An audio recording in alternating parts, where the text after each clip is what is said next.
soaring with unease, the start of a nightmare. Passengers boarded JetBlue Flight 292, eager for their journeys. Destination New York City. Excitement filled the cabin. Families chatted, business travelers prepared for meetings, and vacationers dreamed of their adventures ahead. The atmosphere was filled with anticipation and joy, but as the plane took off, something felt wrong.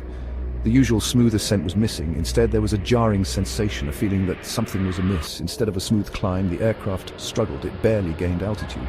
The engines roared louder than usual, straining to lift the heavy metal bird into the sky. A heavy silence fell over the passengers. Where were they going? The initial excitement turned into confusion. Faces that were once filled with joy now showed signs of concern. Why were they so low? Unease turned to fear. Something was very wrong. The plane seemed to hover just above the ground, defying the expectations of a routine flight. The gentle rocking of the plane felt different now.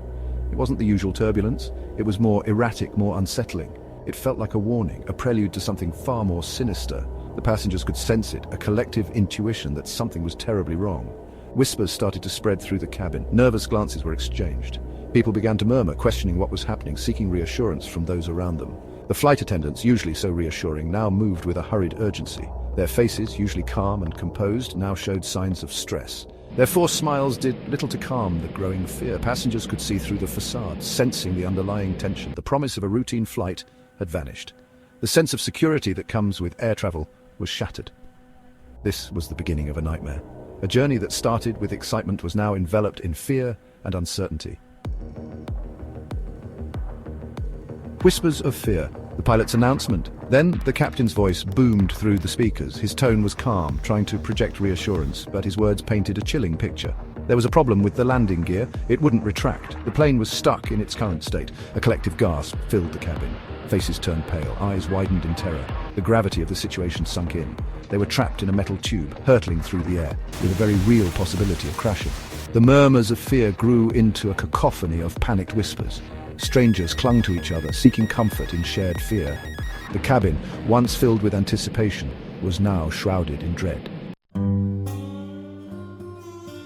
Circles of dread, fuel dump, and desperation. The plane banked sharply, turning back towards Los Angeles. The passengers, who had been anxiously awaiting news, felt a momentary relief. A glimmer of hope emerged. Maybe, just maybe, they could land, fix the problem, and continue their journey. The thought of touching down safely brought a sense of calm to the cabin. But that calm was short-lived. The captain's next announcement shattered that hope. He explained that the plane was too heavy to land safely. They needed to circle over the ocean to dump fuel. The weight of the fuel made it impossible to land without risking a disaster. The process of dumping fuel began. Streams of fuel poured from the wings, a necessary but unsettling sight. The plane was too heavy to land safely. The passengers could only watch and wait. Time seemed to crawl by. Each minute felt like an eternity as they circled above the ocean. The tension in the cabin was palpable. Nervous glances were exchanged, and the sound of ticking watches seemed deafening. The passengers watched in horror as fuel streamed from the wings, a stark reminder of their precarious situation. The sight of the fuel trailing behind the plane was both mesmerizing and terrifying. The sun began to set, painting the sky in hues of orange and purple. It was a beautiful sight, yet it did little to ease the fear that gripped their hearts. The contrast between the serene sunset and the worried faces inside the plane was stark. They were running out of time, running out of options, running out of hope. As the plane flew into the dusk, the passengers could only hope that the ordeal would soon come to a safe end. America watches. The media frenzy begins. Unbeknownst to the passengers, their plight had become national news. The story of JetBlue Flight 292, with its faulty landing gear, had captured the nation's attention. Newsrooms across the country were buzzing with activity, reporters scrambling to provide the latest updates. JetBlue Flight 292, the plane with the faulty landing gear, was being tracked by news helicopters. These helicopters provided a bird's-eye view of the unfolding drama, their cameras capturing every moment as the plane circled above. Live footage of their plane circling helplessly over the Pacific Ocean was being broadcast across the country. The images were both mesmerizing and terrifying as viewers watched the plane's every move, hoping for a positive outcome. Millions watched, holding their breath, praying for a miracle. The tension was palpable as people from all walks of life came together in shared concern for the passengers and crew. The news spread like wildfire through social media. Tweets, posts, and live streams kept everyone updated in real time as the story trended across all platforms. The digital age had turned this crisis into a global event. Families and friends of those on board were glued to their screens, their hearts breaking with each passing moment.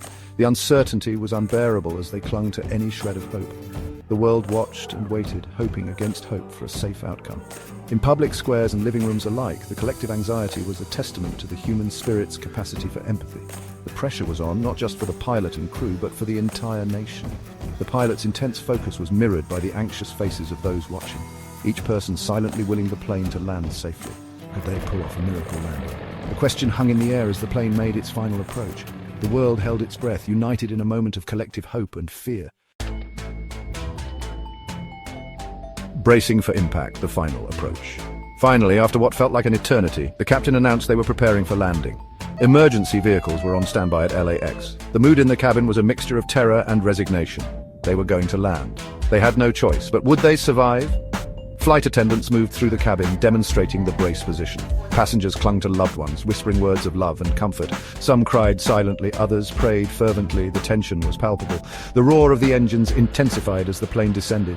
They were moments away from their fate. Triumph against terror, a hero's landing.